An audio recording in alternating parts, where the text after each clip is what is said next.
The mansion was silent except for the sound of footsteps descending the marble staircase. Chief Chukwuemeka Okafor lay motionless on the cold floor of his study, his walking stick just inches from his outstretched hand. Blood pooled beneath his silver hair, spreading slowly across the expensive Persian rug he had bought during his last trip to Dubai. "Is he dead?" a woman's voice whispered from the doorway. "Not yet, but he will be soon. The fall was perfect. Everyone will believe the blind old fool tripped on his own stick." The second voice was colder, more calculated. "Now we just wait." But Chief Okafor wasn't unconscious. Behind his closed eyelids, his mind was racing, his heart breaking into pieces he knew could never be put back together. He had pretended to be blind for 3 months, and now he understood why his instincts had told him to test the people closest to him. The voices belonged to his wife, Adanna, and his nephew, Obinna, the two people he trusted most in this world, the two people who were now planning his death. 3 months earlier, Chief Chukwuemeka Okafor had been sitting in the office of Dr. Amadi, one of Nigeria's most respected ophthalmologists. The news was miraculous. "Chief, the surgery was a complete success," Dr. Amadi said, shaking his hand firmly. "Your vision has been fully restored. You can see perfectly now." Chief Okafor had been blind for 5 years after a terrible car accident that killed his first wife, Ngozi, and left him in darkness. He had built his billion-naira empire in textiles and real estate even while blind, proving that nothing could stop a determined man. 2 years after the accident, his younger brother had introduced him to Adanna, a beautiful woman 30 years his junior who claimed to be a nurse. She had cared for him, married him, and become the center of his world. But as Chief Okafor sat in that doctor's office, looking at his own hands for the first time in 5 years, something whispered in his spirit. Something his late mother used to say: "Chukwuemeka, when God gives you eyes to see, make sure you use them to see the truth." "Doctor," Chief Okafor said slowly, "I want you to keep this recovery completely secret. Tell no one. Not my family, not my staff, no one." Dr. Amadi looked confused. "But Chief, why? This is wonderful news. Your wife will be so happy." "Just trust me, doctor. I need to see something first. I need to see who people really are when they think I cannot see them." The doctor agreed, though he didn't understand. Chief Okafor returned home that evening, still pretending to be blind, still using his walking stick, still asking Adanna to guide him to his room. But now, behind the dark glasses he always wore, his eyes were open, and he was watching everything. The first week revealed small things. Adanna would roll her eyes when she thought he couldn't see. She would text on her phone constantly, smiling at messages, then quickly hiding the screen when he turned toward her. The servants moved differently around him, less respectful, more careless. His driver, Tund, was the only one who remained genuinely kind, helping him with real concern in his eyes. By the second week, Chief Okafor noticed that his nephew Obinna, whom he had raised like a son after his brother died, was visiting the house more often. Always when Chief Okafor was supposedly resting in his room, always staying late into the night. The two would sit in the living room, their voices low, their laughter too comfortable. In the third week he saw them. Through the crack in his study door, he watched Adanna and Obinna embrace in a way that made his blood turn to ice. Her hands on Obinna's face, his lips on her neck. The words they whispered were too low to hear, but their meaning was clear as day. Chief Okafor's heart had shattered that night, but he said nothing. He needed to know everything. How long had this been happening? What were they planning? Were there others involved? So he continued his performance, playing the blind old man while his wife and nephew played him for a fool. He listened to their conversations through doors. He watched them through reflections in windows. He followed them with seeing eyes while they thought he stumbled in darkness.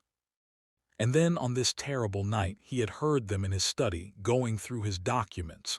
He had heard Obinna say, "Once the old man is gone, everything will be ours. The companies, the houses, the accounts in Switzerland. All of it." Adanna had laughed. He trusts you completely. He's already made you a major beneficiary in his will, and as his wife, I get the largest share.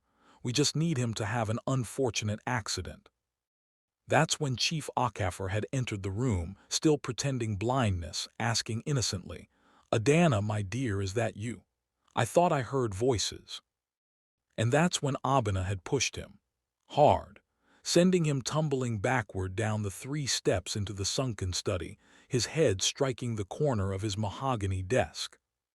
Now, as he lay on the floor listening to them plan his death, Chief Chukwuemeka Okafor had to make a choice. Reveal that he could see and that he knew everything, or continue playing dead and discover just how far their evil would go. What would you have done in this situation? Would you have confronted them immediately, or would you have waited to see the full depth of their betrayal? Chief Okafor remained perfectly still on the floor, controlling his breathing, keeping his eyes closed. Every muscle in his body wanted to jump up and confront them, to scream at the betrayal, to demand answers. But something deeper, something wiser, told him to wait. "Check his pulse," Adanna whispered urgently. He felt Obinna's fingers on his neck, pressing against his carotid artery. Chief Okafor had learned to control his heartbeat during his years in business, staying calm during the most stressful negotiations. Now, he slowed his breathing even more, making it shallow and irregular. "It's weak," Obinna said. "Very weak, I think. I think he might actually be dying." "Good," Adanna replied, her voice devoid of any emotion. "Call Dr. Oak, not Dr. Amati. Dr. Oak owes us money and will write whatever cause of death we need. Tell him it was a tragic accident. The blind chief tripped and fell." Obinna hesitated. "Auntie Adanna, are you sure about this? This is still my uncle, the man who raised me, who paid for my education, who gave me everything." "And now he's giving us everything else," Adanna snapped. "Don't get weak on me now, Obinna. We've come too far. Besides, look at him. He's 65 years old, blind, and has been lonely since his real wife died. We gave him comfort. We gave him company. We deserve to be compensated for our sacrifice." Chief Okafor felt something die inside him at those words. Sacrifice. Is that what his love, his trust, his generosity had been to them? A sacrifice they endured for money. "Make the call," Adanna commanded. "And Obinna, remember what we discussed. Once this is over, we disappear for a few months. Let the dust settle. Then we come back as the grieving widow and the heartbroken nephew. No one will suspect anything." Obinna pulled out his phone, and Chief Okafor heard him walk away toward the window, speaking in low tones. Adanna stayed close, and he could smell her perfume, the same perfume he had bought her from Paris just 2 months ago. She knelt beside him, and for a moment he thought she might feel some remorse, some guilt, some shred of the love she had claimed to have for him. Instead, she whispered, "Foolish old man, did you really think a woman like me could love someone like you? I was 28 years old, beautiful, with my whole life ahead of me. You were a blind widower who needed a nurse. This was always business, Chukwuemeka. Always." She stood up and walked away, her heels clicking on the marble floor. Chief Okafor's heart wasn't just broken anymore. It was destroyed, pulverized. Every memory of the past 3 years now felt like a lie, a carefully constructed performance designed to steal everything he had built. But beneath the pain, something else was growing. Rage, cold, calculating rage. He waited until he heard them leave the study, still talking in hushed tones about their plan. Then very slowly he opened his eyes. The room was dim, lit only by his desk lamp, but he could see everything clearly. His vision was perfect. Dr. Amati's surgery had been a miracle, but perhaps God had given him back his sight not just to see the world, but to see the truth about the people in it. Chief Okafor stood up slowly, ignoring the throbbing pain in his head. He touched the back of his skull, and his fingers came away with blood, but the wound wasn't as serious as they thought. He had fallen badly, but his thick hair and the Persian rug had cushioned most of the impact. He moved to his desk and sat in his leather chair, the chair from which he had built an empire. Then he picked up his phone and made a call to the one person he knew he could still trust. "Tund," he said quietly when his driver answered. "I need you to come to the house right now. Use the back entrance through the garden. Don't let anyone see you. And Tund, bring your cousin, the one who works with the police commissioner. I need people I can trust, and I need them now." "Chief, are you all right? Your voice sounds." "Just come, Tund, quickly, and tell no one." While he waited, Chief Okafor opened his laptop and began going through his security system. He had cameras installed throughout the house 3 years ago, after some valuable items went missing. Adanna had complained about the cameras, saying they made her feel watched, so he had agreed to keep them turned off in the private areas. But what she didn't know was that the camera in his study had never been turned off. It had been recording everything, every day, every night for 3 years. He pulled up tonight's footage and watched himself enter the room, watched Obinna push him, watched himself fall, heard every word they said. The video was clear, the audio perfect, evidence that could send them both to prison for attempted murder. But Chief Okafor wanted more than prison for them. He wanted them to feel the same betrayal, the same pain, the same destruction they had planned for him. And slowly, as he sat in his study, an idea began to form. 20 minutes later, Tund appeared at the study door with a tall, serious-looking man in plain clothes. "Chief," Tund exclaimed, rushing forward. "You're bleeding, what happened? And you're looking at me, Chief, can you see?" "Yes, Tund, I can see. I've been able to see for 3 months now, and in that time I've seen things that would make a stone weep." Chief Okafor gestured to the other man. "You must be Inspector Chitty." "Yes, sir." Tund said you needed help urgently. "Inspector, what I'm about to show you and tell you stays between us for now. No arrests yet. No official reports. I need your word." Inspector Chitty looked at Tund, who nodded. "Chief Okafor is a good man, cousin. If he needs our help, we should listen." "You have my word, Chief." For the next hour, Chief Okafor showed them the video, told them everything he had witnessed over the past 3 months, and explained the plan that was forming in his mind. Both men listened in growing horror and disbelief. "Chief, this is attempted murder," Inspector Chitty said. "We can arrest them right now." "No," Chief Okafor said firmly. "If we arrest them now, they'll claim it was an accident. They'll get lawyers, maybe even get bail. Adanna will play the devoted wife, Obinna the concerned nephew. Some of it might not stick in court.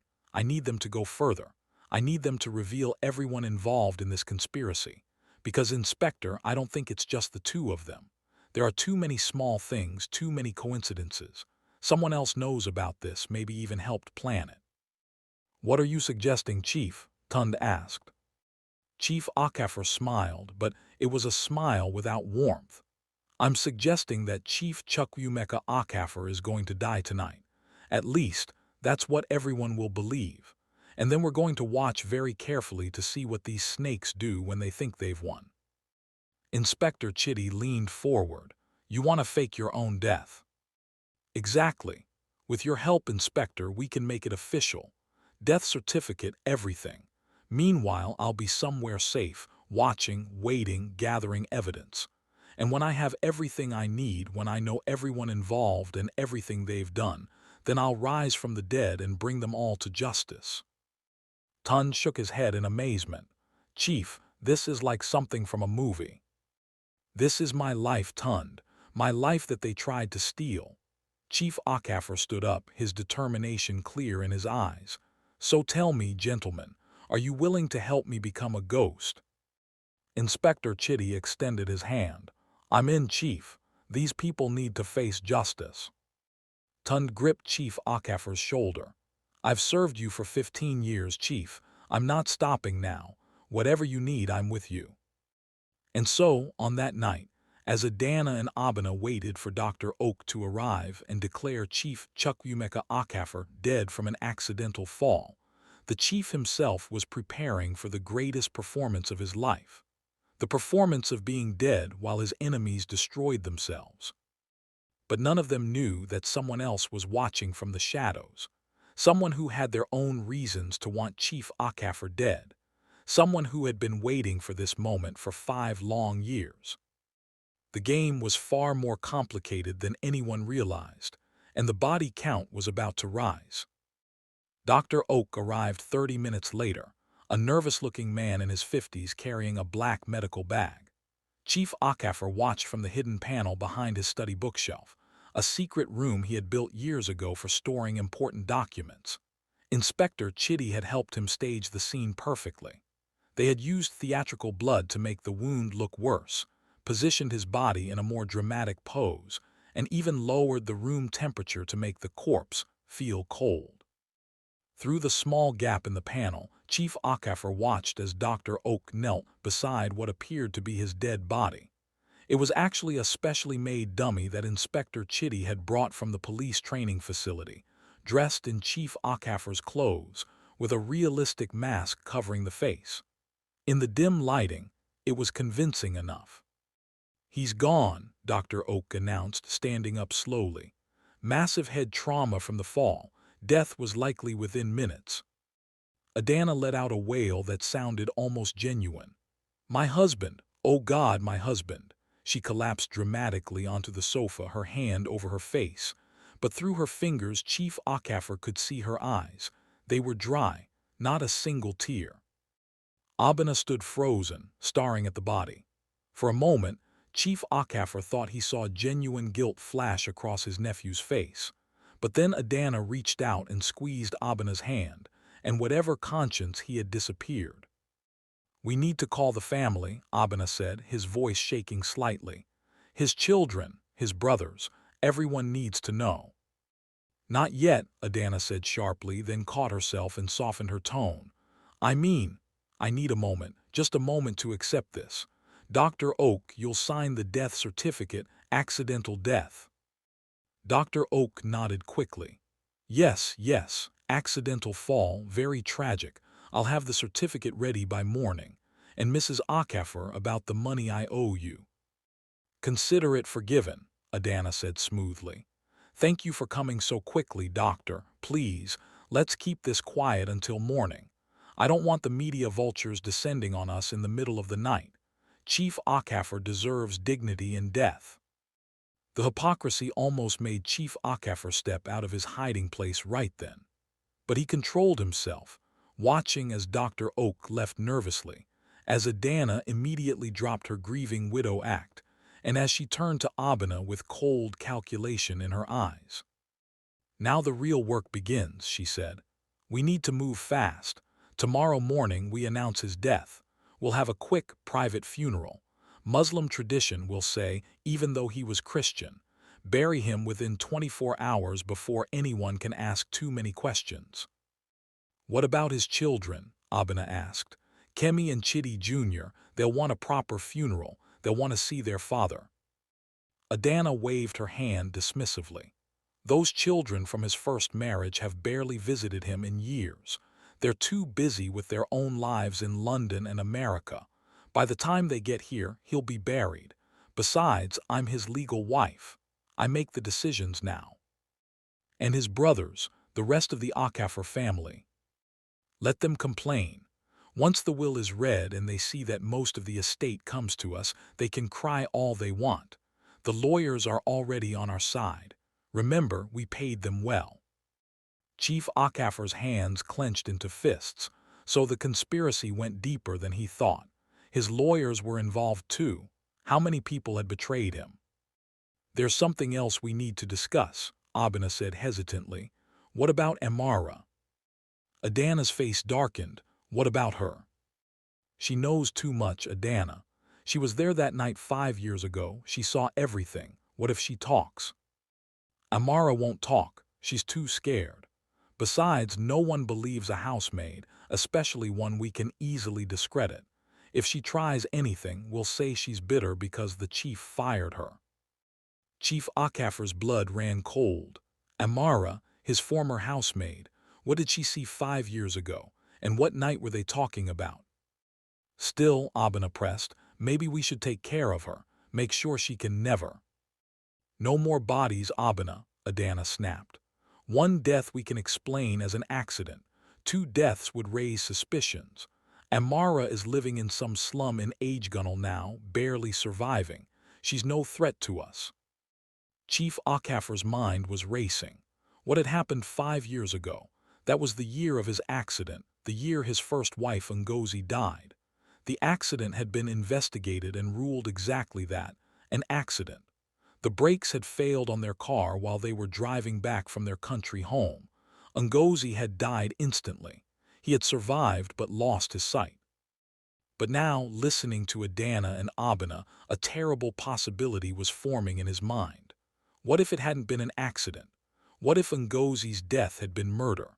And what if Amara, his former housemaid, knew the truth? His phone vibrated silently in his pocket. A text from Inspector Chitty, everything recorded. I'm tracking Amara's location now. We'll find her before they do. Adanna suddenly stood up. I'm going to bed. Tomorrow will be exhausting, playing the grieving widow for the cameras. Obinna, you should go home. Come back in the morning with tears in your eyes and shock on your face. We need to make this performance perfect. After Obinna left, Adanna walked to the study one last time. She stood over the dummy, and Chief Okafor watched as she smiled. Actually smiled. Then she bent down and whispered to what she thought was his corpse. You were so easy to fool, old man. Did you know I was the one who arranged your accident 5 years ago? Your precious Ngozi had to die because she was starting to suspect me. Yes, I was already in your life back then. The nurse your brother introduced you to, that was all planned. I've been patient, Chukwuemeka, very patient. And now, finally, everything you built is mine. She reached down and pulled off the wedding ring he always wore, Ngozi's ring that he had kept on his right hand as a memorial. I'll sell this tomorrow, she said casually. Waste of good gold, keeping it for a dead woman. Then she walked out, turning off the lights, leaving the body alone in the darkness. Chief Okafor waited 10 minutes before emerging from his hiding place. His entire body was shaking with rage, grief, and shock. Ngozi. His beautiful, kind, faithful Ngozi. She had been murdered, and this monster, this demon in human form, had killed her and then married him to finish stealing everything. He looked at the dummy on the floor, then at his own hands. He had built his empire with these hands, even while blind.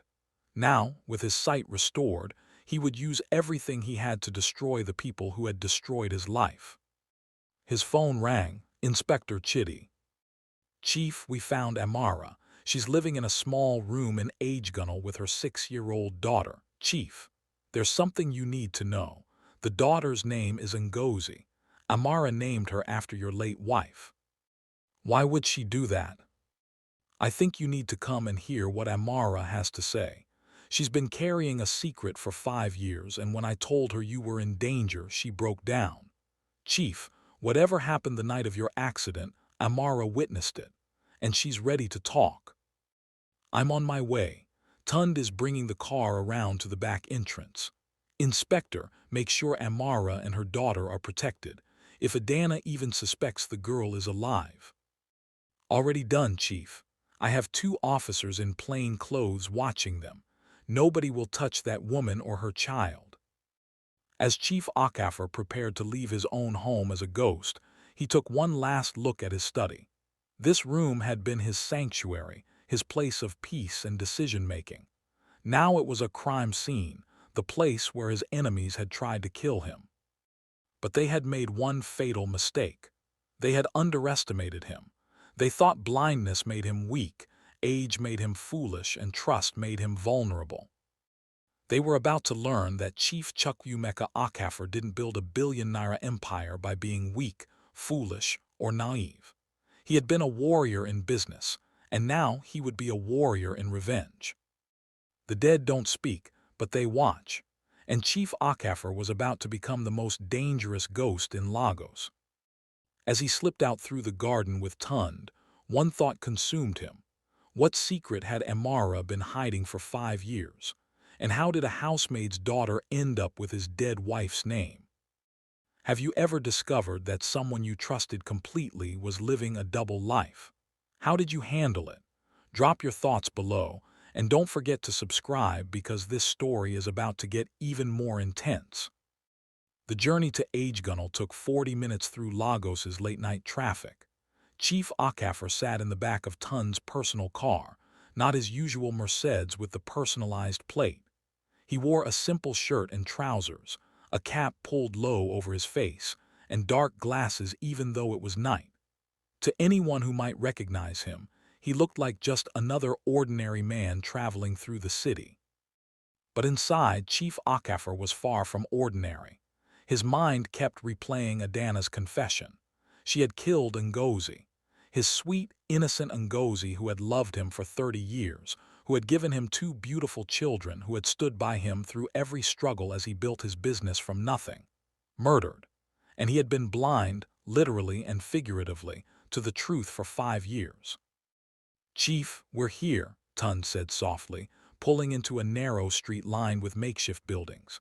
This was Agegunnel, one of Lagos's most crowded slums, where people survived on hope and hard work despite the poverty surrounding them.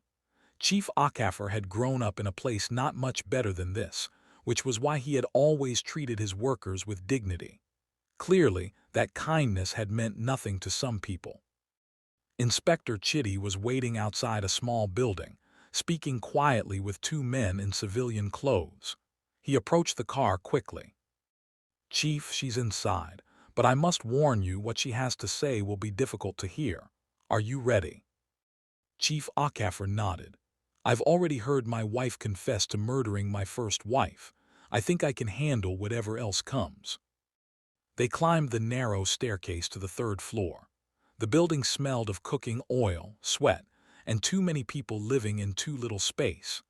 Inspector Chitty knocked on a battered wooden door, and a woman's trembling voice called out. "Who is it?" "It's Inspector Chitty. You're safe, Amara. I have someone with me who needs to hear your story." The door opened slowly, and Chief Okafor saw a woman in her early 30s, thin and worn down by life, but with eyes that still held intelligence and strength. When she saw him, she gasped and fell to her knees. "Chief Okafor, you're alive. The inspector said you were in danger, but I thought, oh God, I thought I was too late again." "Again?" Chief Okafor asked, helping her to her feet. "Amara, please stand up. You don't need to kneel. I need you to tell me everything. What did you mean by too late again?" Amara's eyes filled with tears. She led them into the small room, where a little girl was sleeping on a thin mattress on the floor. The child was beautiful, with features that made Chief Okafor's heart skip a beat. She looked exactly like his daughter Kemi had looked at that age. "This is Ngozi," Amara whispered. "My daughter. I named her after Madame Ngozi because Madame was the only person who treated me like a human being in that house." She gestured for them to sit on the only 2 chairs in the room while she sat on the edge of the mattress, one hand protectively on her sleeping daughter. "Chief, I worked in your house for 3 years. You and Madame were always kind to me, always fair. But there was someone else in that house who wasn't what she seemed, a woman named Adanna." Chief Okafor leaned forward. "Adanna worked in my house before the accident." "Not officially, sir. She came as a friend of your brother's wife, visiting often. She said she was a nurse, that she was looking for work. But Chief, I saw things. I saw her putting something in Madame Ngozi's tea many times. White powder from a small bottle she kept in her purse. I didn't know what it was then, but Madame started getting sick. Headaches, dizziness, confusion. She went to so many doctors, but no one could find what was wrong." Chief Okafor's hands gripped the armrests of the chair. He remembered. Ngozi had been ill for months before the accident. The doctors had said it was stress, maybe early menopause, possibly high blood pressure. They had run tests, found nothing conclusive. "I wanted to tell you, Chief," Amara continued, tears streaming down her face. "But who would believe a housemaid? And Adanna, she threatened me. She found out I was watching her. One day. She cornered me in the kitchen and told me if I said anything, she would accuse me of stealing from you. She said she had already planted some of Madame's jewelry in my room. I was terrified. I needed this job. My mother was sick, my father dead. I was supporting my whole family. What happened the night of the accident? Inspector Chitty asked gently. Amara took a shaking breath. That night, you and Madam were going to your country home in Ibadan for the weekend. I helped Madam pack. But that morning, I saw Adanna in the garage with your driver, Emeka. You remember Emeka, Chief? The driver you had before Tund. Yes, Emeka. He quit a few months after the accident. Said he couldn't bear to work for me anymore after what happened. He didn't quit, Chief. He was paid to disappear. I saw Adanna give him a bag full of money. I saw them working on your car doing something under it. And I heard Adanna tell him, make sure the brakes fail on the expressway. It has to look like an accident. Both of them need to die. The room went silent except for the sound of Amara's crying. Chief Okafor felt like he couldn't breathe. Both of them. Adanna had wanted both him and Ngozi dead 5 years ago. Why, he asked, his voice barely a whisper. Why did she want us dead? Money, Chief. I heard her talking on the phone once. She was telling someone that you were worth more dead than alive.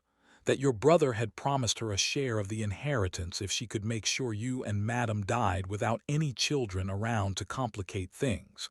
Your children were both abroad studying. The timing was perfect. Chief Okafor stood up abruptly, walked to the small window and stared out at the slum. His brother, his own brother, had been part of this. Uzoma, who he had supported through university, who he had helped establish his own business, who had introduced him to Adanna after Ngozi's death, claiming he wanted to help his blind brother find care and companionship. Your brother is dead now, Chief, Inspector Chitty said quietly. He died 2 years ago from a heart attack, remember? Or maybe it wasn't a heart attack, Chief Okafor said bitterly. Maybe Adanna decided he knew too much, just like she's worried about Amara now. There's more, Chief, Amara said. After the accident, after Madam died and you survived but lost your sight, Adanna came to me. She gave me money, a lot of money for someone like me. She told me to leave Lagos, to never come back, to forget everything I had seen. She said if I ever spoke about that night, she would kill my entire family. But you didn't leave Lagos, Inspector Chitty observed. I tried. I went to my village in Enugu State. But Chief, I couldn't run from my guilt. I should have warned you. I should have done something to stop that accident. Maybe if I had been braver, Madam Ngozi would still be alive. So I came back to Lagos, but I stayed hidden here in Agegunnel where Adanna would never think to look for me. I've been living here for 4 years, working as a hairdresser, raising my daughter and carrying this terrible secret. Chief Okafor turned to face her. Amara, why did you name your daughter Ngozi? Amara's face crumpled with fresh tears. Because Madam was kind to me when no one else was. When I found out I was pregnant, I was raped by my uncle, Chief. That's why I needed the job so desperately. Madam didn't judge me. She helped me, gave me extra money, told me I would be a good mother. When my daughter was born 2 months after Madam died, I named her Ngozi because I wanted my child to grow up with the same kindness and goodness that Madam had. Something broke inside Chief Okafor. This young woman, who had suffered so much, who had lost her job and lived in fear for years, had more integrity in her little finger than all the people he had called family.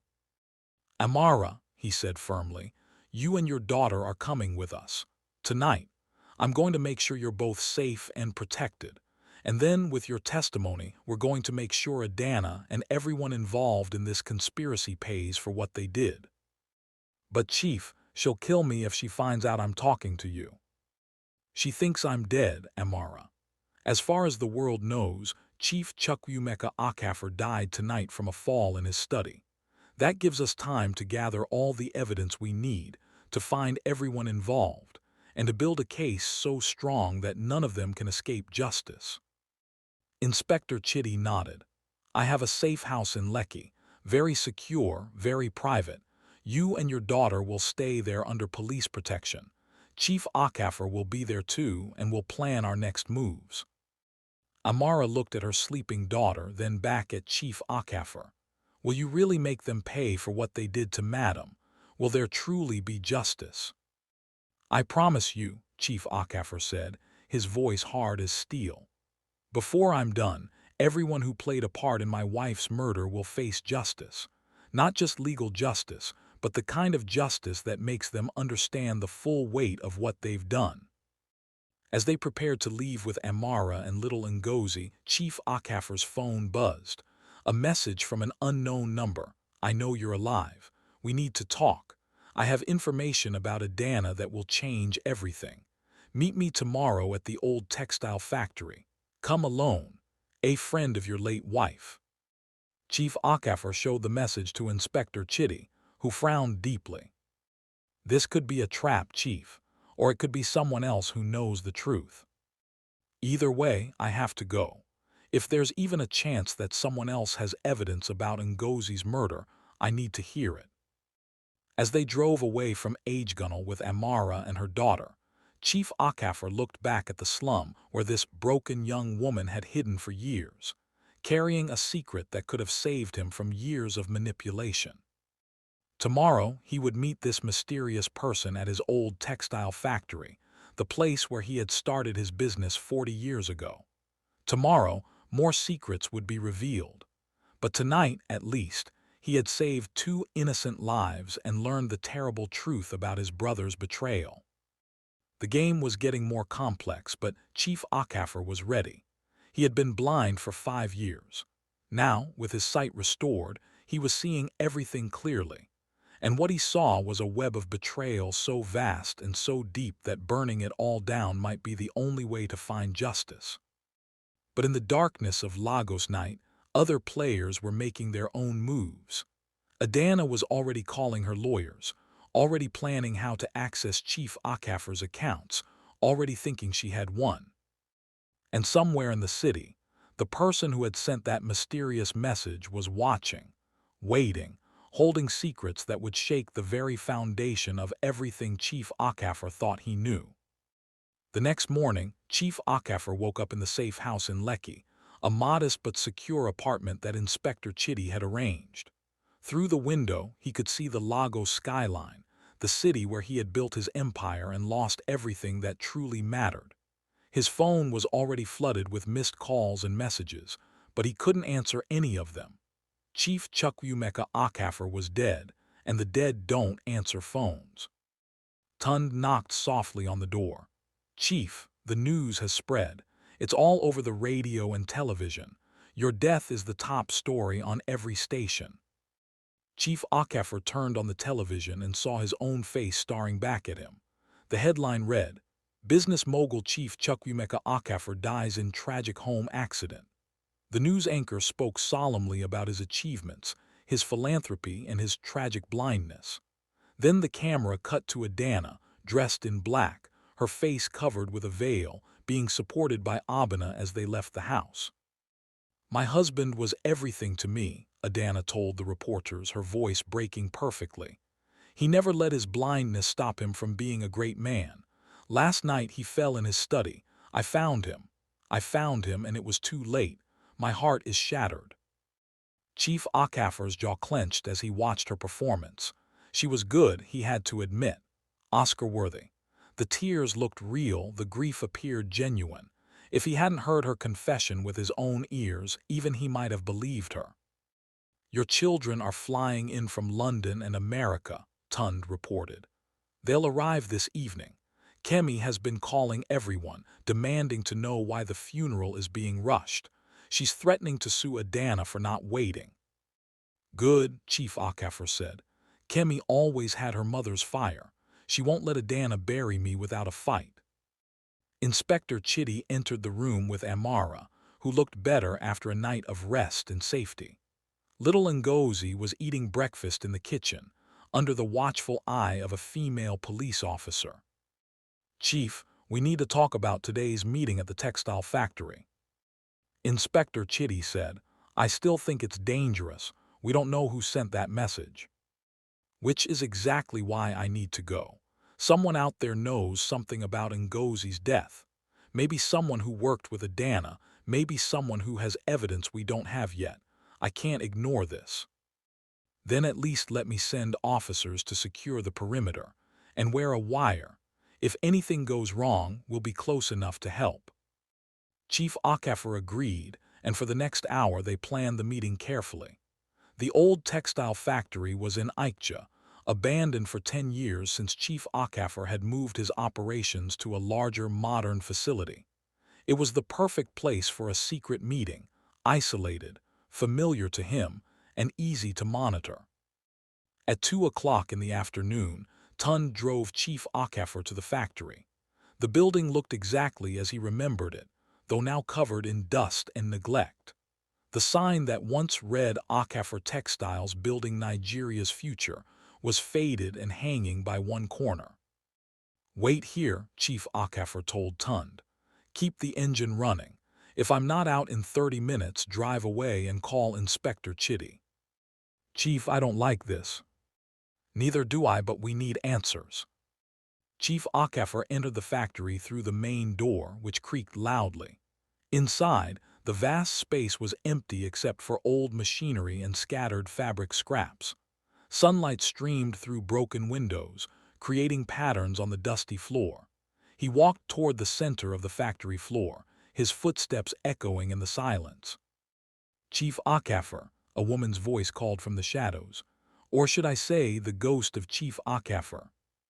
He spun around and saw a figure emerge from behind one of the old machines. As she stepped into the light, Chief Okafor's breath caught in his throat. She was in her early 50s, elegant despite her simple dress, with features that seemed hauntingly familiar. "Who are you?" he demanded. "My name is Chidinma. I was your wife Ngozi's younger sister." Chief Okafor stared at her in shock. "Ngozi never mentioned having a sister. She told me she was an only child." "She thought I was dead," Chidinma said sadly. "Our parents told her I died when I was 15 after I got pregnant and disgraced the family. They sent me away to a convent and Ngozi was told I had died in childbirth. But I didn't die, Chief. I survived, had my baby, and eventually left the convent. I've been living in Ghana for the past 30 years. "Then how do you know about Adanna? How did you know I'm alive?" Chidinma moved closer, and Chief Okafor could now see the resemblance to Ngozi. The same eyes, the same gentle curve of the mouth, the same sadness he remembered from his late wife's face in her final months. "5 years ago, I came to Nigeria to find my sister. I had finally saved enough money and built a life for myself. I wanted to reunite with Ngozi to explain what really happened. But when I arrived in Lagos and started asking questions, I learned that she had just died in a car accident. I was devastated. I had waited too long." "So you stayed in Lagos?" "No, I went back to Ghana, but something bothered me about the accident. The newspapers said the brakes failed, but Ngozi was careful about car maintenance. I knew her, so I hired a private investigator to look into it. Chief Okafor, what he found was terrifying. He discovered that your former driver, Emeka, had fled to Togo with a large sum of money just days after the accident. He tracked Emeka down and convinced him to talk." Chidinma pulled out a folder from her bag and handed it to Chief Okafor. Inside were photographs of Emeka, looking worn and guilty, along with a signed confession detailing exactly how he had tampered with the brakes, how much Adanna had paid him, and how your brother Uzoma had helped plan everything. "This is incredible," Chief Okafor breathed. "This is evidence that could—" "There's more," Chidinma interrupted. "After my investigator got this confession, Emeka was found dead, drowned in a river in Togo. The local police said it was suicide, but I know it was murder. Someone found out he had talked and they silenced him." "Adanna," Chief Okafor said grimly. "Probably. I've been gathering evidence for 5 years, Chief. I've tracked money trails, interviewed people who worked with Adanna, uncovered her past. She's not who she claims to be. Her real name is Ada Nwasu. She's from Anambra State and she has a history. She was involved in 2 other relationships with wealthy older men. Both men died under suspicious circumstances. Both times she inherited money before disappearing." Chief Okafor felt sick. He had married a serial killer, a black widow who made a living marrying and murdering wealthy men. Why didn't you go to the police with this evidence? Because I knew they wouldn't believe me. I'm a woman who supposedly died 40 years ago with no legal identity in Nigeria anymore. Who would believe me? And Adanna is smart. She covers her tracks well. That's why when I heard on the news this morning that you had died, I knew she had struck again. But then my sources, I have people watching her, told me that your body was removed from your house very quietly, very quickly, with the help of a police inspector. That's not standard procedure. So I took a chance and sent you that message, betting that you were smarter than her other victims. How did you get my number? I've been watching over you for 5 years, Chief, trying to protect my sister's widower. I know more about your life than you might think. I knew about Obinna's betrayal 6 months ago. I knew Adanna was planning something. I just didn't know when or how. I'm sorry I couldn't warn you sooner. Chief Okafor looked at this woman, his wife's sister who had been watching over him like a guardian angel. Chidinma, I need you to work with us. Inspector Chidi is a good man. With your evidence and ours combined, we can destroy Adanna and everyone working with her. That's why I'm here. But Chief, there's something else you need to know. Something that will hurt, but you must hear it. After everything I've learned in the past 24 hours, I don't think anything can hurt more. Chidinma's face filled with sorrow. Chief, Adanna didn't just murder Ngozi. She's been systematically destroying your business from the inside. She's been embezzling money for years, setting up shell companies in your name, creating debts you don't know about. When your children arrive to claim their inheritance, they're going to discover that most of your wealth is gone. She's been stealing from you for 3 years and she's moved most of it offshore. Chief Okafor felt the world tilt beneath him. His businesses, the empire he had built over 40 years, gone. How much? He asked hoarsely. My investigator estimates she's stolen about 600 million naira, maybe more. She's been very careful, very clever. Small amounts that wouldn't raise red flags, always with forged signatures, always with fake authorizations. 600 million naira, more than half his liquid assets. Chief Okafor sat down heavily on an old crate, his head in his hands. Adanna hadn't just killed his wife and tried to kill him. She had been systematically destroying everything he had built, stealing his legacy, robbing his children of their inheritance. There's one more thing, Chidinma said gently. Adanna is pregnant. Chief Okafor's head snapped up. What? She's 3 months pregnant. She announced it this morning to your family, claiming you didn't know yet that she was waiting to surprise you.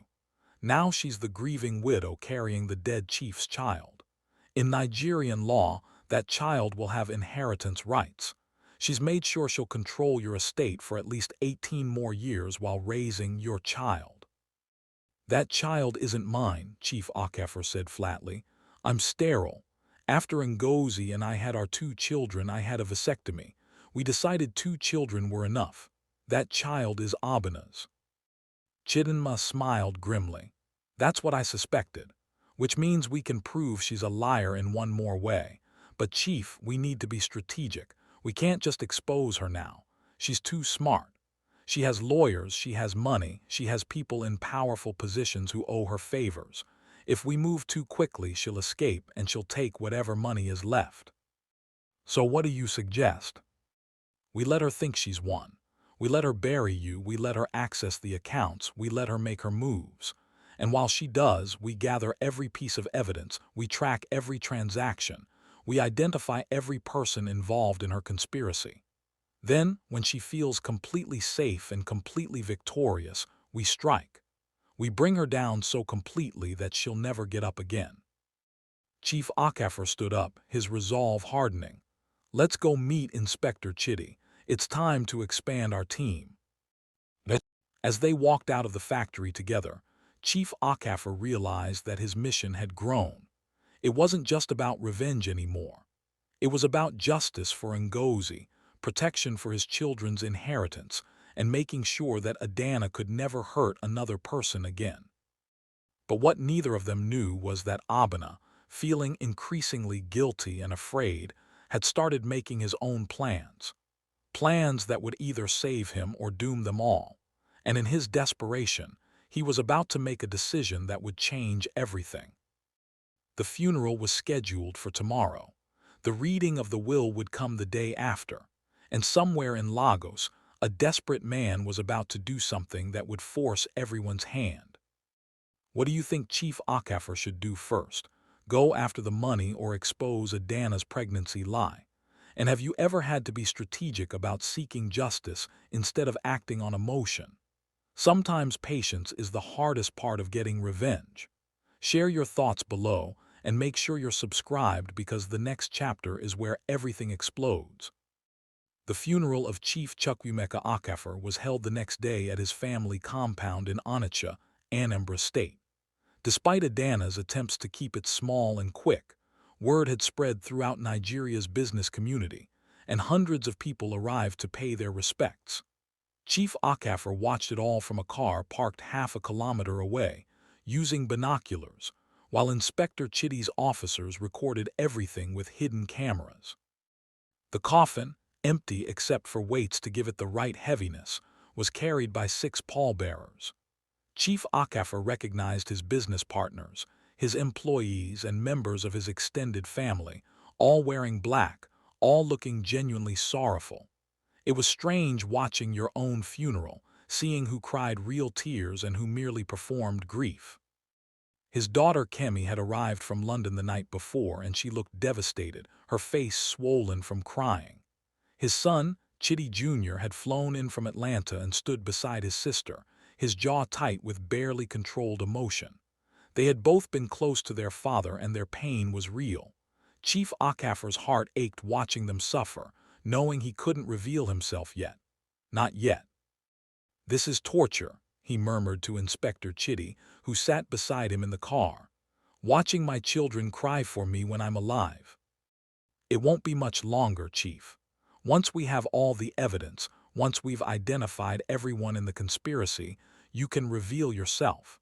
Your children will understand why you had to do this." Beside the grave, Adanna stood dressed in an elaborate black lace outfit, her pregnant belly now visible beneath the fabric. She leaned heavily on Obinna, who looked pale and sick, as if he hadn't slept. Chief Okafor focused the binoculars on his nephew's face and saw something he hadn't expected: genuine remorse. Obinna's eyes were red, his hands shaking, and he kept looking away from the coffin as if he couldn't bear to watch. "Obinna is breaking," Chief Okafor observed. "Look at him, he's falling apart." Inspector Chitty nodded. "Guilt is a powerful thing. Some people can't live with what they've done. That might work in our favor." After the burial, everyone gathered at the family house for the traditional wake. Chief Okafor and his team moved to a new location, a rented apartment nearby where they had set up surveillance equipment. They had placed listening devices in several rooms of the house, and now they could hear everything. Kemi's voice came through the speakers first, sharp and angry. "Adanna, I need to speak with you privately. Now." There was the sound of doors closing, then Kemi spoke again. "I don't believe my father's death was an accident. He was careful, even blind. And this rushed funeral, you didn't even wait for proper investigations. Why?" "Kemi, I understand you're grieving," Adanna replied smoothly, "but your father fell. It was a tragic accident. The doctor confirmed it. The police found no signs of foul play." "Which doctor?" "Because I called Dr. Amadi, my father's regular physician, and he said you never contacted him. You used some Dr. Oak that none of us have ever heard of. Why?" "Dr. Oak is a family friend. He was available quickly." "Kemi, please, this is already so painful. Don't make it worse with conspiracy theories." "Conspiracy theories? You've been married to my father for 3 years and suddenly he's dead and you're pregnant, and you're rushing to bury him before anyone can ask questions. I'm not stupid, Adanna. I'm a lawyer in London, and I know when something doesn't add up." "Are you accusing me of something?" Adanna's voice turned cold. "I'm saying I want a full autopsy. I'm saying I want the police to investigate properly. And I'm saying that until I'm satisfied about how my father died, you won't see a single naira of his money." There was a long silence, then Adanna laughed. "Dear Kemi, you forget that I was your father's wife, his legal wife. In Nigerian law, the wife's claim supersedes the children's in many cases, and with his unborn child in my womb, my position is even stronger. But please, demand all the investigations you want. You'll find nothing because there's nothing to find." "We'll see about that," Kemi snapped, and then there was the sound of a door slamming. Chief Okafor smiled despite the pain of hearing his daughter's anguish. "That's my Kemi. She's not giving up." Another conversation began in a different room, Obinna's voice speaking to someone on the phone. "I can't do this anymore. I can't sleep. I can't eat. Every time I close my eyes, I see Uncle Chukwuemeka falling. I see his blood on the floor." A male voice responded, unfamiliar. "Obinna, you need to hold yourself together. You're going to blow everything if you fall apart now." "Who is that?" Chief Okafor asked. Inspector Chidi was already working his laptop. "Tracing the call now, it's coming from Lagos, Victoria Island area." Obinna continued, "Maybe we should just confess. Maybe if we tell the truth, they'll be lenient. I can't live like this, carrying this guilt." "Don't be stupid," the other voice hissed. "You confess, you go to prison for attempted murder. Adanna goes to prison, I go to prison. We all go down. Is that what you want? Your uncle is dead. It's done. There's no bringing him back. All we can do now is stick to the plan and move forward." But his children are asking questions. Kemi wants an autopsy. What if they find? "There's nothing to find. The body was prepared properly. Everything looks like an accident. You just need to play the grieving nephew and keep your mouth shut." The call ended and Chief Okafor looked at Inspector Chidi. "There's someone else. Someone we haven't identified yet. Did you get a trace?" "Still working on it. But Chief, whoever that was, they were involved in preparing your body. They must have known it wasn't real, which means they're either a mortician or Dr. Oak wasn't the only doctor involved," Chief Okafor finished. "Find that number. Find out who Obinna was talking to." For the next several hours, they listened to conversations, watched people come and go, and gathered more pieces of the puzzle. Chidinma arrived at the safe house in the evening with more documents from her investigator. "I've tracked Adanna's shell companies," she said, spreading papers across the table. "She's been moving money through 5 different businesses, all registered offshore. The Cayman Islands, Panama, Dubai. She's been planning this for years, Chief, long before she even married you." "How long?" "At least 7 years, which means she was planning Ngozi's death for 2 years before it happened. This wasn't a spontaneous crime. This was a long-term operation." Chief Okafor felt cold fury settle in his chest. 7 years. Adanna had spent 7 years planning to destroy his family, steal his wealth, and walk away rich. Tund entered the room, his face grim. "Chief, you need to hear this. I just spoke with one of the old security guards from your house. He remembered something strange from 5 years ago, just before Madam Ngozi's accident. He saw Adanna and your brother Uzoma meeting secretly in a hotel in Ikja. He didn't think much of it at the time, but now it confirms they were working together," Inspector Chidi said. "Your brother, your wife, your nephew, and at least one other person we haven't identified yet. This conspiracy goes deep."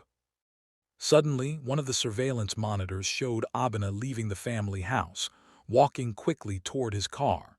He looked panicked, constantly checking over his shoulder. "Follow him," Chief Okafor ordered. "He's about to do something desperate." 2 of Inspector Chidi's officers, already stationed nearby, discreetly followed Obinna's car through Onitsha's streets. The surveillance team tracked him to a small Catholic church on the outskirts of town. Obinna sat in his car for 10 minutes before finally getting out and entering the church. Through a camera hidden in one officer's glasses, they watched as Obinna approached the confessional booth and knelt down. "Forgive me, Father, for I have sinned." Obinna's voice came through clearly. "I have. I have done something terrible. I helped murder my uncle. No, not murder exactly. We tried to kill him and I thought we had succeeded. But Father, I can't live with this guilt. It's eating me alive. Every time I see his children crying, every time I remember how good he was to me, how he raised me like a son. Father, what do I do? How do I make this right?" The priest's voice was gentle but firm. "My son, if you have committed a crime, confession to God must be accompanied by confession to the authorities. You must turn yourself in. You must face justice." "But they'll send me to prison. My life will be over." "Your life is already over if you continue living with this sin. True redemption requires true repentance, and true repentance requires accepting the consequences of your actions. God will forgive you, but earthly justice must also be served." Obinna was crying now, his shoulders shaking. "I'm scared, Father. I'm so scared." "Perfect love casts out fear, my son. Trust in God's mercy, but also trust in the justice system. Turn yourself in. Tell the truth. It's the only way you'll ever find peace."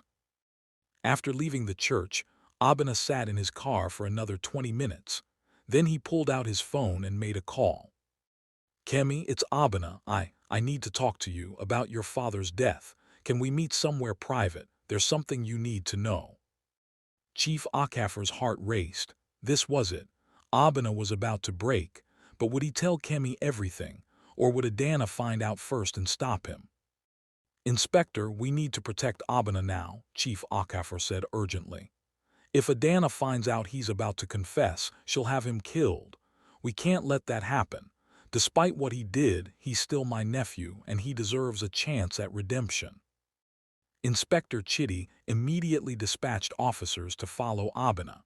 But as they watched the surveillance monitors, they saw something that made everyone's blood run cold. A black SUV with tinted windows was also following Obinna's car. It had been parked near the church, waiting, and now it was trailing him through the darkening streets of Onitsha. "That's not one of our vehicles," Inspector Chitty said. "Someone else is watching Obinna." "Adanna must have had him followed," Chidinma said. "She doesn't trust him. She's been waiting for him to break." The black SUV suddenly accelerated, pulling alongside Obinna's car. Chief Okafor watched in horror as the SUV swerved sharply, forcing Obinna's vehicle off the road. Obinna's car crashed into a roadside ditch, flipping once before coming to rest on its side. Go now," Chief Okafor shouted. Inspector Chitty's officers raced toward the accident scene, but the black SUV had already stopped. Two men got out, wearing masks, and approached Obinna's overturned car. One of them pulled out a gun. "No."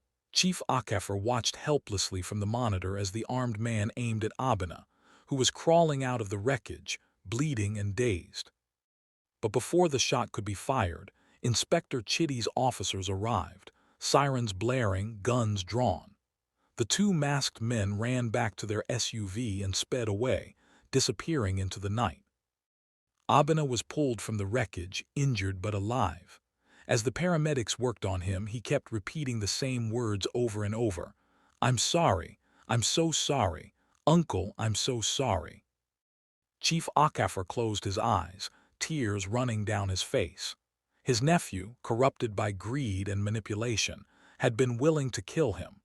But now that same nephew was consumed by guilt and remorse, nearly killed himself by the woman who had seduced him into evil. "Get him to a hospital," Chief Okafor said, "and make sure he's under 24-hour police protection. When he's recovered enough, I want to talk to him, face to face." "Chief," Inspector Chitty said quietly, "Adanna just tried to have Obinna killed. She's eliminating loose ends. This means she knows time is running out. She's going to move fast now, try to grab whatever money she can and disappear." "Then we move faster," Chief Okafor replied. "Tomorrow is the reading of the will. That's when she'll discover that I was smarter than she thought, and that's when we spring the trap." But none of them knew that Adanna had one final card to play. a card so devastating that it would threaten everything they had planned. Because Adanna hadn't survived this long by being careless. She had backup plans, emergency exits, and one more terrible secret that would shake the very foundation of Chief Okafor's family. The war was about to reach its climax, and before it was over, more blood would be spilled, more secrets revealed, and the true depths of Adanna's evil would finally be exposed for all to see. The reading of Chief Chukwuemeka Okafor's will took place at the law firm of Okoro and Associates in Victoria Island, Lagos. The conference room was filled with family members, business partners, and concerned parties. Adanna sat at the head of the table, dressed in black, one hand resting on her pregnant belly, the picture of a grieving widow. Beside her was her lawyer, a sharp-faced man named Barrister Emeka Okonkwo. Kemi and Chidi Jr. sat on the opposite side, both looking exhausted and grief-stricken. They had flown back to Lagos that morning, still demanding answers about their father's death, still unconvinced by the official story. What none of them knew was that Chief Chukwuemeka Okafor was watching everything from a hidden camera installed in the conference room. He sat in Inspector Chidi's office 3 floors below, surrounded by police officers, Chidinma, Amara, and Tund. The trap was set. Now they just had to wait for Adanna to walk into it. Chief Barrister Okoro, the senior partner who had handled Chief Okafor's legal affairs for 30 years, stood at the head of the table with a thick folder in his hands. He was a man in his 70s, with gray hair and sharp, intelligent eyes. "Before we begin," Barrister Okoro said, "I must inform everyone that this will was updated 6 months ago. Chief Okafor came to me personally and made significant changes to his estate planning." Adanna's eyes narrowed slightly, but she said nothing. "The will is quite detailed, so I'll summarize the major provisions. First, to his children, Kemi and Chidi Jr., Chief Okafor leaves his textile businesses, his real estate holdings in Abuja and Port Harcourt, and 50% of his liquid assets, to be divided equally between them." Kemi and Chidi nodded, tears in their eyes. To his nephew, Obinna Okafor, Barrister Okoro paused, looking around. "Is Obinna not here?" "He was in a car accident last night," Adanna said quickly. "He's in the hospital recovering. I'll make sure he receives whatever my husband left for him." "I see. Well, to Obinna, Chief Okafor leaves the sum of 10 million naira and a scholarship fund for his future children's education." 10 million naira was generous, but it was nothing compared to the hundreds of millions Obinna had expected. In the surveillance room, Chief Okafor smiled grimly. He had changed that provision 6 months ago, after his restored sight had shown him how often Obinna visited Adanna. "And to my wife, Adanna Okafor," Barrister Okoro continued, "Chief Okafor leaves his primary residence in Ikoyi, a monthly allowance of 500,000 naira for life, and 20% of his liquid assets." Adanna's face remained calm, but her knuckles turned white as she gripped the table. 20%, that's all. I'm his wife. I'm carrying his child. According to Nigerian law, I'm entitled to much more than that." "Actually," Barrister Okoro said calmly, "Chief Okafor included a clause that specifically addresses that concern. He states in the will that if you contest these provisions or claim a larger share, you forfeit everything except the legally mandated minimum, which would be significantly less than what he's offering now." "This is ridiculous," Adanna's lawyer stood up. "My client is pregnant with Chief Okafor's child. That child has inheritance rights that supersede this will. We'll be challenging this in court." "You're welcome to try," Barrister Okoro replied. "But I should mention that Chief Okafor also included medical records in this file. Records showing that he had a vasectomy 28 years ago. Records confirming that he was medically incapable of fathering children. So any child you're carrying, Mrs. Okafor, cannot possibly be his." The room erupted in shocked gasps and murmurs.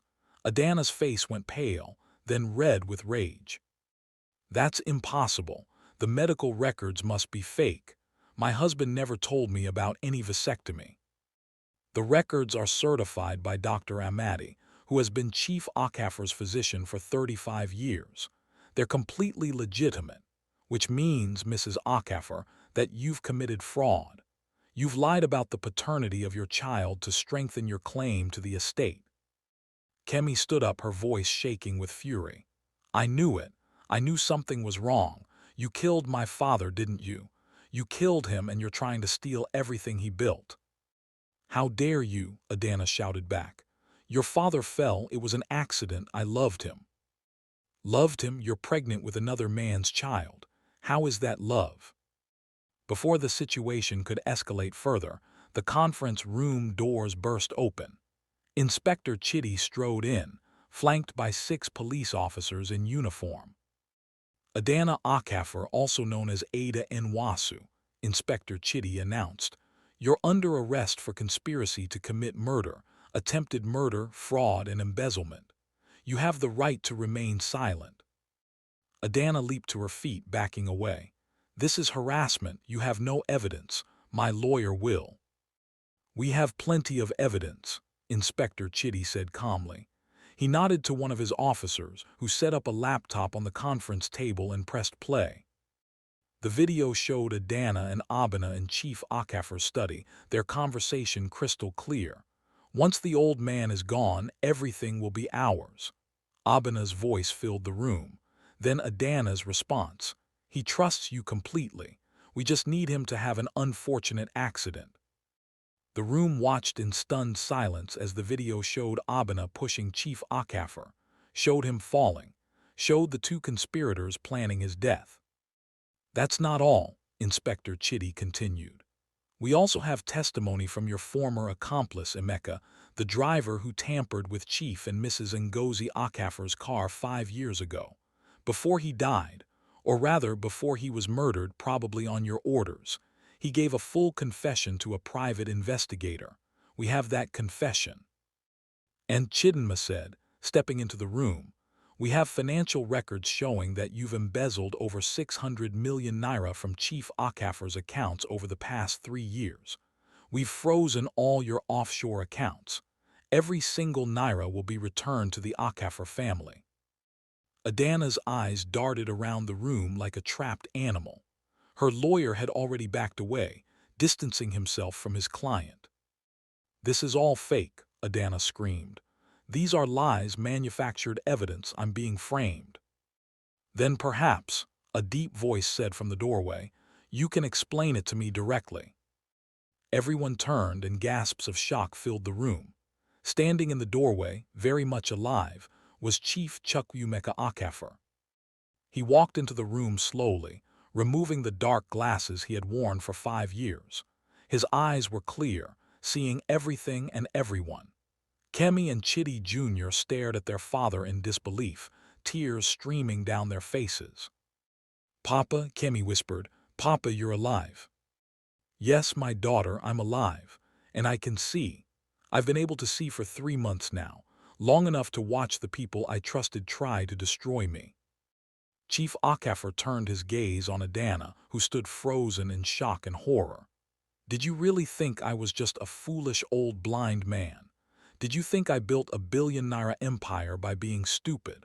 I pretended to be dead so I could see exactly how far your evil went. And Adanna, or should I call you Ada, I've seen everything. Chukwuemeka, Adanna said, her voice suddenly soft and pleading. Please let me explain, I was confused. Obinna manipulated me. I never wanted to hurt you, I love you. We can work this out. Chief Okafor's laugh was bitter and cold. Love, you murdered my first wife. You tried to murder me. You stole from me for years. You got pregnant with my nephew's child and tried to pass it off as mine. And you have the audacity to speak to me about love. He moved closer to her and she backed against the wall.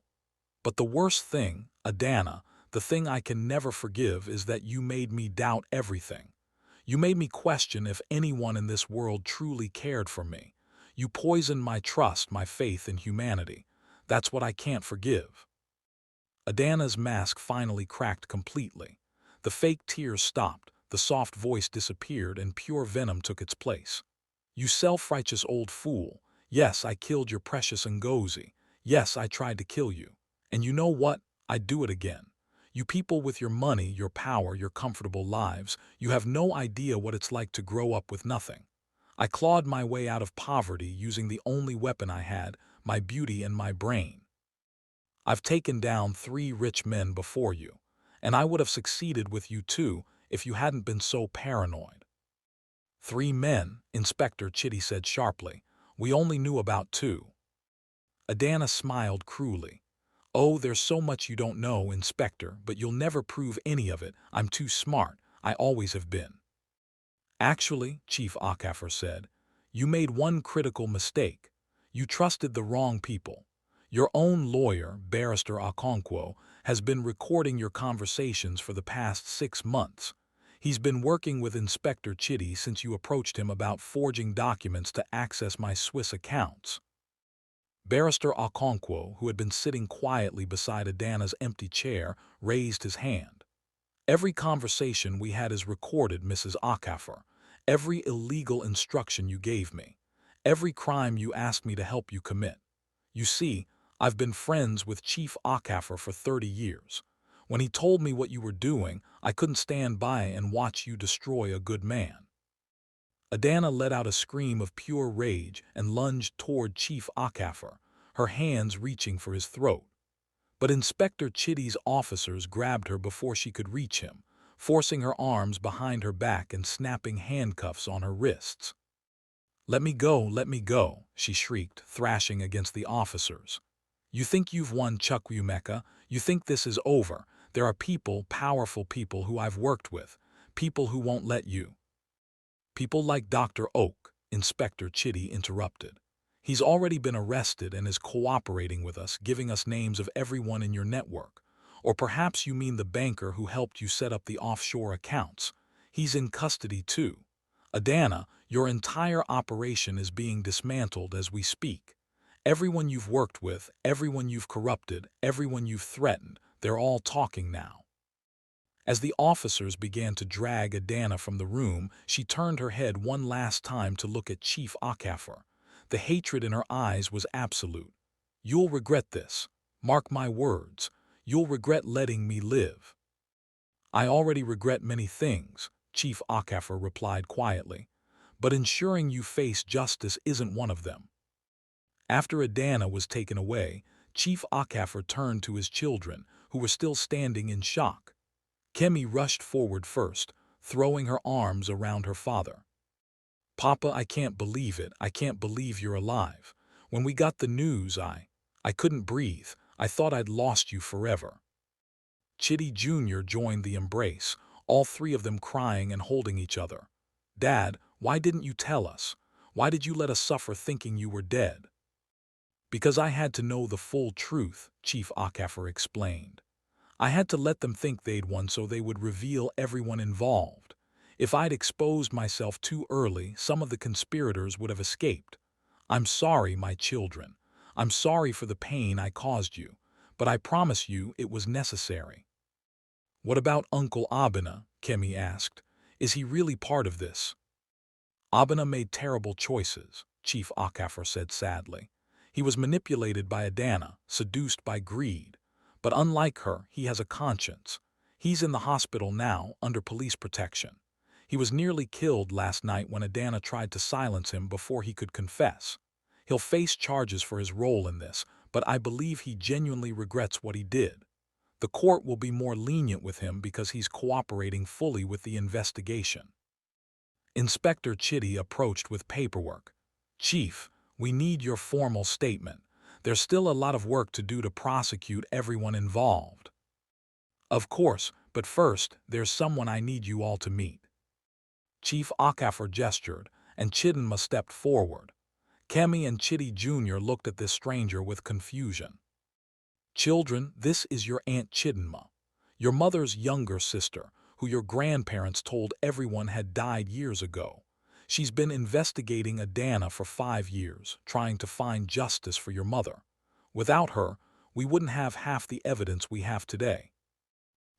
Chidinma's eyes filled with tears as she looked at Ngozi's children, now grown. "You look so much like your mother, both of you. She would have been so proud of the people you've become." The family embraced, years of separation and pain finally beginning to heal. "There's one more person," Chief Okafor said. He nodded to Inspector Chidi, who left the room and returned with Amara and little Ngozi. "This is Amara, who worked in our house years ago. She witnessed Adanna poisoning your mother, and she's been living in fear ever since, afraid Adanna would kill her if she spoke up. She's been very brave in coming forward now." Kemi took Amara's hands. Thank you for being brave. Thank you for trying to protect our family." Little Ngozi peeked out from behind her mother, shy but curious. Chief Okafor knelt down to her level. "Hello, Ngozi, that's a very special name. Do you know who you were named after?" The little girl nodded. "Mama says I was named after an angel, a kind lady who helped her when no one else would." "That's right. And because your mother was brave enough to tell the truth, I'm going to make sure you and she never have to worry about anything again. You'll have a home, an education, and all the opportunities you deserve." Over the next few days, the story of Chief Chukwuemeka Okafor's resurrection spread across Nigeria like wildfire. The newspapers called it the greatest deception in Nigerian business history. Social media exploded with discussions about his brilliance in exposing the conspiracy. And everywhere people were talking about Adanna, the Black Widow who had finally been caught. The investigation uncovered even more crimes. Adanna had indeed been involved in 3 other deaths before Ngozi's. 2 wealthy businessmen in South Africa and 1 in Ghana had died under suspicious circumstances after relationships with her. And in each case, she had disappeared with significant amounts of money. Interpol was now involved, coordinating with Nigerian authorities to build cases that would put her in prison for the rest of her life. Dr. Oak confessed to falsifying death certificates and accepted a plea deal in exchange for testimony. The banker who had helped Adanna hide money offshore lost his license and faced prison time. Several lawyers who had helped forge documents were disbarred and arrested. Obinna, recovering from his injuries in a hospital bed under police guard, gave a full confession. He explained how Adanna had seduced him 2 years ago, how she had slowly manipulated him into helping her, how she had promised him wealth and a life together once Chief Okafor was gone.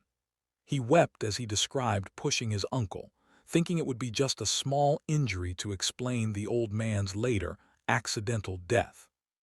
He hadn't known Adanna planned to have him killed once he was no longer useful. "I don't expect forgiveness," Obinna told Chief Okafor when his uncle finally visited him in the hospital. "What I did was unforgivable. You raised me, educated me, treated me like a son, and I betrayed you for money. I deserve whatever punishment I get." Chief Okafor looked at his nephew, seeing the broken young man who had once been a bright, promising boy. "Obinna, you'll face justice. You'll go to prison for what you did, but I want you to know something. When you've served your time, when you've paid your debt to society, there will be a place for you to start again. Not in my businesses, not in a position of trust, but somewhere you can rebuild your life. Because unlike Adanna, you still have a soul. You still have a conscience. And people with consciences deserve second chances." Obinna broke down completely, sobbing like a child. "Thank you, uncle, thank you. I'll spend the rest of my life trying to become worthy of that second chance." 3 months later, Adanna's trial began. The courtroom was packed every single day with people lining up at dawn to get seats. The evidence was overwhelming. Videos, recordings, financial documents, testimonies from accomplices, and the powerful testimony of Amara, who described watching Adanna poison Ngozi over months. Adanna showed no remorse throughout the trial.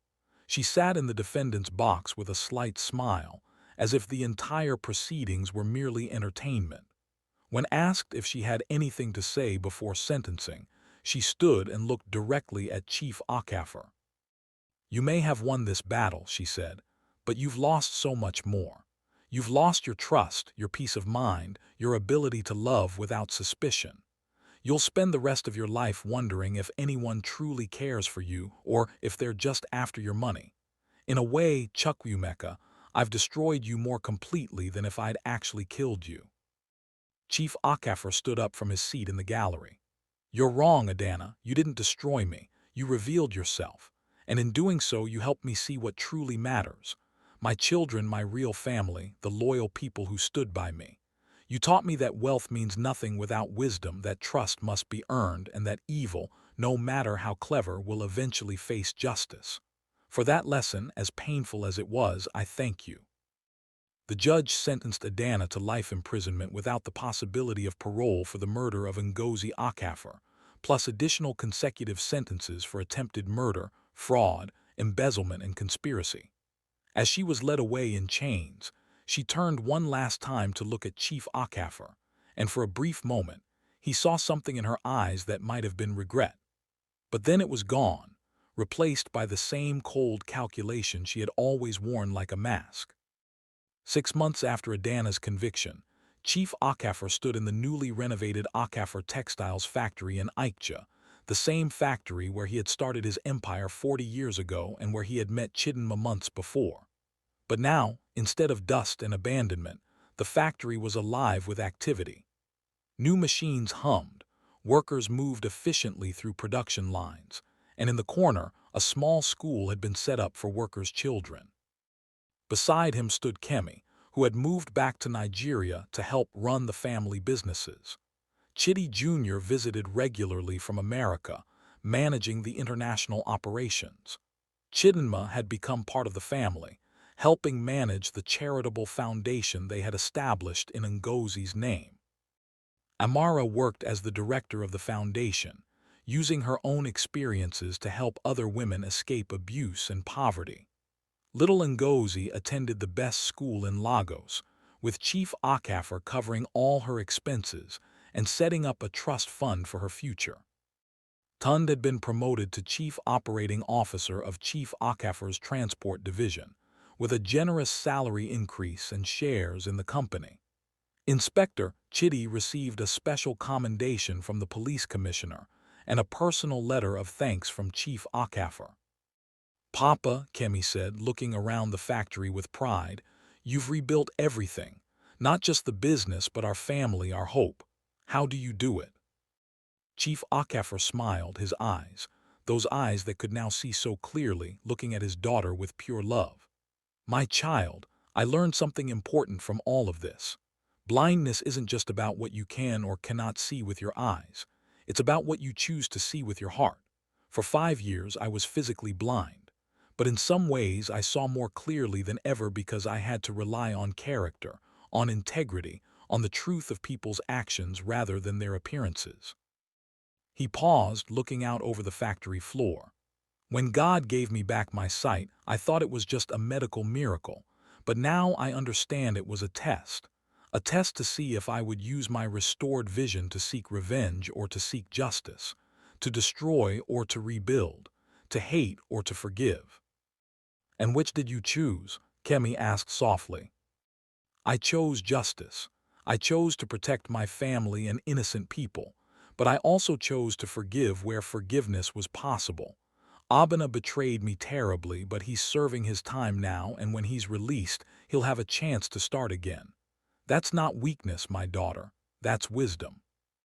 As the sun set over Lagos, Chief Chukwuemeka Okafor stood surrounded by his children, his extended family, and the people whose lives he had touched.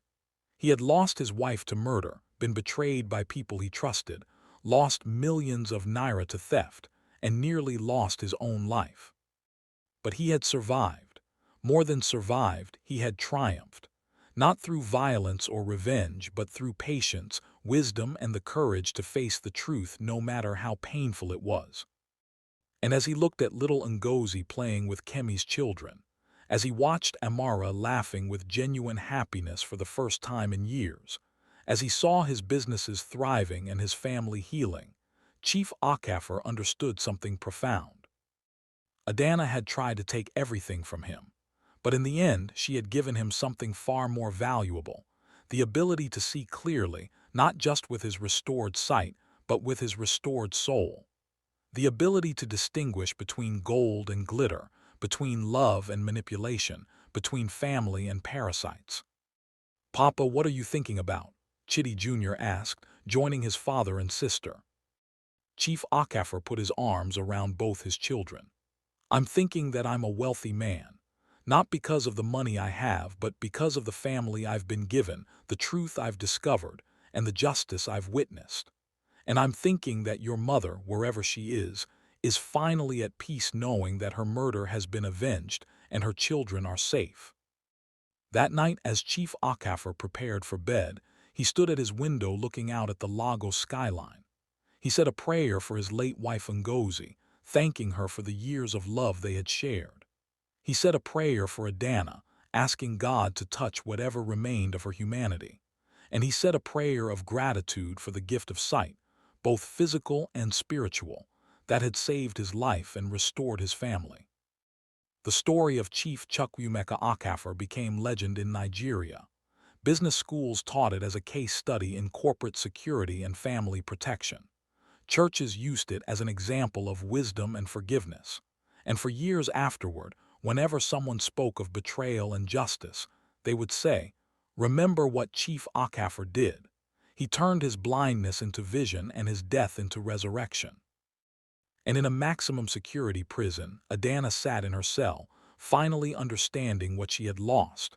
Not Chief Okafor's money she could have stolen elsewhere, but the opportunity to be loved by a good man, to be part of a real family, to live a life with honor instead of deception.